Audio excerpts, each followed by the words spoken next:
infected by the virus, including the sister of a man who travelled to Iran and a doctor who was treating a patient at a Sydney hospital.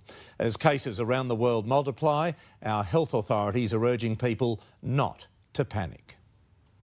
It's a fast-moving emergency, and this afternoon a new critical development. An increase of another 3 people, taking us now to 9. But more alarming, a family member being infected without leaving the country, and a 53-year-old health worker who contracted the virus in a Sydney hospital. The fear now is he may have infected patients. Who has he been in touch with that perhaps if we do have this transmission that it may have occurred to others? Iran is the common link, and an urgent warning this evening.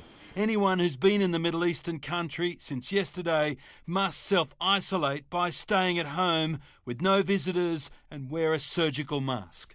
Earlier today, a glimpse into the coronavirus war room in Canberra, where at the moment at least, they're fighting a losing battle. There are now 33 confirmed cases of COVID-19, and in New South Wales, 80 people are still being tested. A travel ban remains in place for Iran and China. A travel warning to northern Italy has been upgraded. Stay away. Korea and Japan are also considered no-go zones. For days we've been warned not to panic, but in Hornsby, Thornleigh, Chatswood, Dee Why and Mossman, clearly the message isn't getting through. As toilet paper and canned foods fly off the supermarket shelves, and online, hand sanitisers are off limits, sold out on almost every site. I'm definitely not a doomsday prepper, 100%. I've never done this in my life. Diane Regan has been stockpiling since Australia Day when she heard about the coronavirus. Her daughter is a severe asthmatic, and 83-year-old mother suffers dementia. I'd like to be prepared for the worst, but I am definitely hoping for the best. The global health emergency took a deadly turn in Australia yesterday when 78-year-old cruise ship passenger James Kwan from Perth succumbed to the virus. James Kwan taken too early from the virus, as we know. A very regular golfer, a regular walker, and so he was in good shape for his age. His death confirming Japan's strategy to quarantine passengers on board the Diamond Princess failed. We would do it differently in light of those learnings.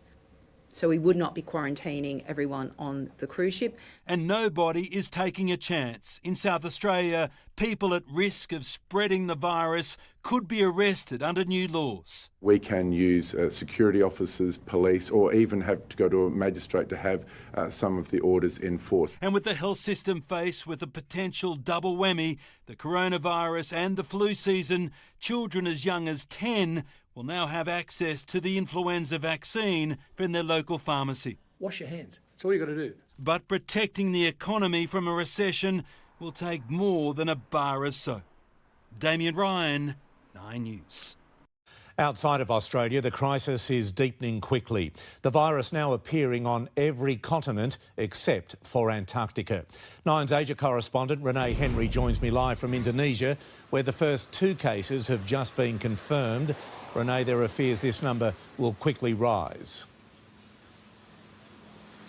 Yes, Pete, those confirmed cases are a 64-year-old woman and her 31-year-old daughter, thought to have come in contact with an infected Japanese traveller in the capital of Jakarta. But it's feared it's just the tip of the iceberg for the world's 4th most populous country. Our own PM just a couple of days ago joining the chorus of concern over Indonesia's capability to test for the virus. Meantime, passengers on a Bali to Melbourne flight are being urged to contact health authorities for quarantine advice after it was confirmed an infected woman was on that flight, a Malindo flight that landed at 6 a.m. Melbourne Airport on Friday. All of this as the number of confirmed cases outside of China jumps by a whopping 20% each day.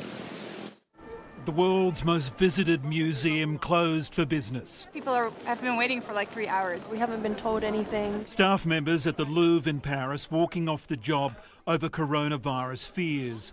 Across the border in Italy, churches closed, while in hard-hit Japan, the normally crowded Tokyo Marathon was almost deserted. The virus has spread to more than 30 countries in 9 days, bringing the total number of infected countries to more than 60. There are around 87,000 cases globally, and at least 3,000 people have died in the 55 days since the outbreak. The highest number of cases is in China, followed by Korea and Italy, where the number of new cases has doubled in 2 days. And these statistics could be the tip of the iceberg. One top Australian medical expert believes Iran has up to 50,000 unreported cases, while in South Korea, the leader of a religious cult is under criminal investigation, accused of hiding the names of infected members. With lockdowns still in place across much of China, pollution is starting to clear. One silver lining at the centre of a crisis. Mark Burrows,